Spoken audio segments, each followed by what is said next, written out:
Welcome to our special news report examining the Iran-Israel relationship. Contrary to what many believe, these two nations were not always bitter enemies. Dr. Bennett, can you clarify how their diplomatic interactions began after Israel's founding in 1948? Absolutely. In 1950, just 2 years post-Israel's establishment, Iran allowed an Israeli diplomatic mission in Tehran. This move, known as de facto recognition, signaled cautious engagement, but stopped short of full formal diplomatic ties, largely due to concerns about regional backlash. That's fascinating, especially considering today's animosities. Did Iran's internal or regional dynamics influence its choice to keep these relations discreet? Yes, Iran maintained a publicly neutral stance to avoid provoking both its own Muslim majority population and neighboring Arab nations. This balancing act reflected Tehran's desire for regional stability while quietly exploring mutual interests with Israel. Moving forward, it's almost unthinkable today, but Iran and Israel actually formed a strategic partnership in the mid-20th century. Professor Rahimi, what did this collaboration entail? Indeed, during the 1960s and 1970s, both countries aligned over shared security concerns. They exchanged military expertise, intelligence, and technology.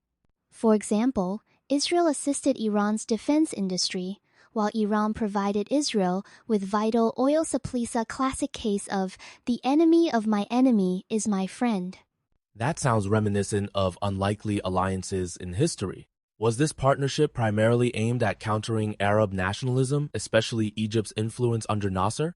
Exactly, both nations saw Egypt's pan-Arab ambitions as a threat. By cooperating, Iran and Israel hoped to balance against Nasser's attempts to unify the Arab world and diminish non-Arab, non-Sunni influence in the Middle East. Let's delve deeper into Israel's foreign policy, specifically the Periphery Doctrine. Dr. Katz, could you explain how this doctrine shaped Israel's strategy toward Iran and other non-Arab states? Certainly. The Periphery Doctrine, crafted by Prime Minister David Ben-Gurion, aimed to forge alliances with non-Arab states like Iran, Turkey, and Ethiopia. This approach sought to compensate for Israel's isolation by creating ties on the fringes of the Arab world, thus encircling potential adversaries. Has this doctrine evolved over time, or do we still see its influence in Israeli policy today? While its form has changed, the core idea seeking partnerships beyond immediate neighbors remains. Today, Israel's outreach to countries like Azerbaijan and Gulf states mirrors the original logic, albeit with new geopolitical players. Economic cooperation is often overlooked. Mr. Farhadi, could you shed light on the Eilat Ashkelon Pipeline Company, EAPC, and its significance in Iran-Israel relations?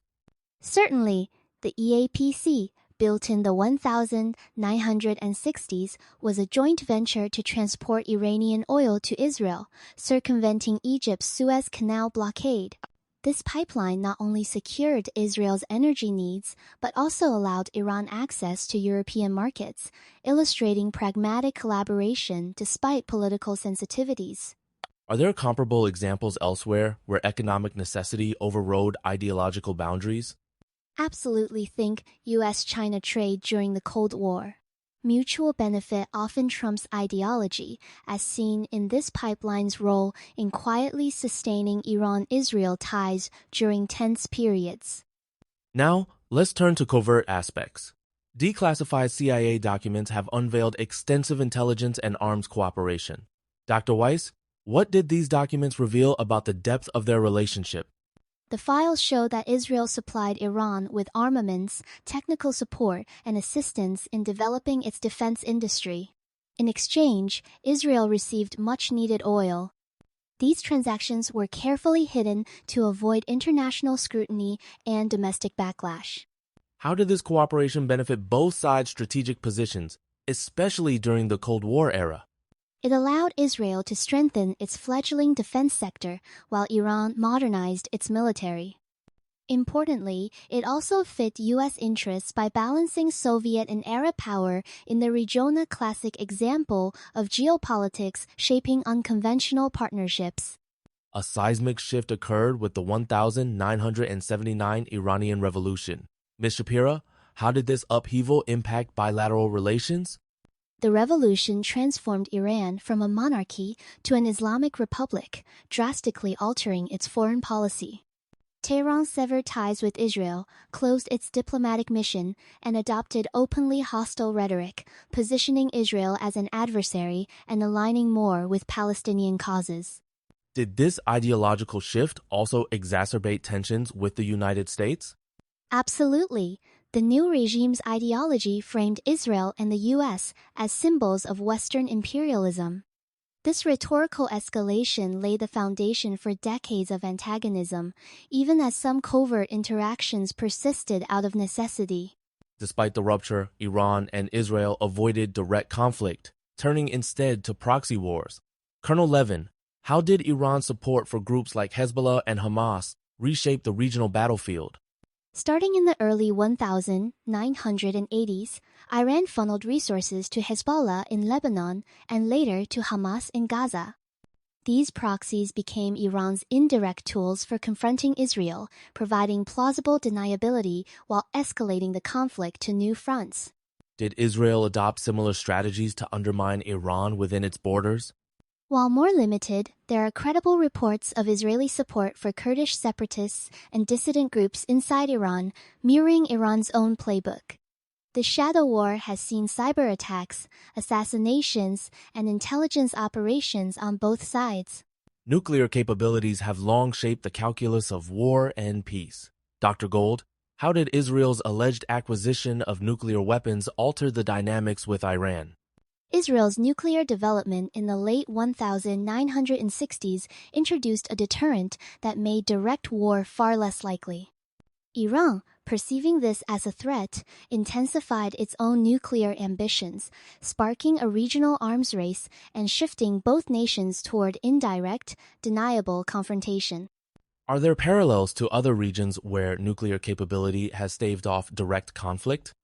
Yes, much like India and Pakistan or the Cold War superpowers, nuclear deterrence has forced adversaries to channel hostilities through proxies and covert means, elevating the stakes without open warfare.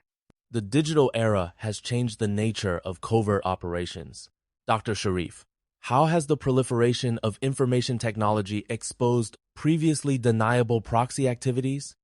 With real-time satellite imagery and social media, plausible deniability is harder to maintain. Both Iranian arms transfers to proxies and Israeli actions in neighboring states are now subject to public scrutiny, making covert warfare increasingly transparent and risky. Could this increased visibility deter future proxy operations, or does it simply raise the stakes for all involved parties? It's a double-edged sword. While exposure can deter reckless actions, it can also drive adversaries to innovate new forms of hybrid and cyber warfare, escalating tensions in less visible domains. One of the most significant recent battlegrounds has been Syria. Dr. Adler, how did the Syrian civil war intensify the Iran-Israel proxy conflict? The Syrian conflict created a power vacuum that Iran exploited to expand its influence via militias and arms shipments. Israel responded with hundreds of airstrikes targeting Iranian assets, transforming Syria into a front line for their shadow war. Has this escalation in Syria influenced other regional actors' calculations? Certainly. Gulf states, Russia, and the United States have all recalibrated their roles in Syria, recognizing that the Iran-Israel struggle there could trigger broader regional instability. Finally, let's address the current state of affairs. Dr. Morris, how have shifting alliances and recent events, such as the Abraham Accords and October 7 attacks, reshaped the Iran-Israel conflict? The Abraham Accords marked a realignment, drawing Israel closer to Sunni Arab states against Iran. In response, Iran has doubled down on supporting proxies and, in some cases, engaged in direct missile exchanges with Israel. The conflict has moved from covert to increasingly open confrontation. With both nations now engaging in more overt attacks, are we witnessing a fundamental change in how this rivalry is waged? Yes, the proxy war is evolving into direct hostilities, making de-escalation harder. The risk of regional spillover is higher than ever, underscoring the urgent need for diplomatic solutions amid rising technological and ideological stakes.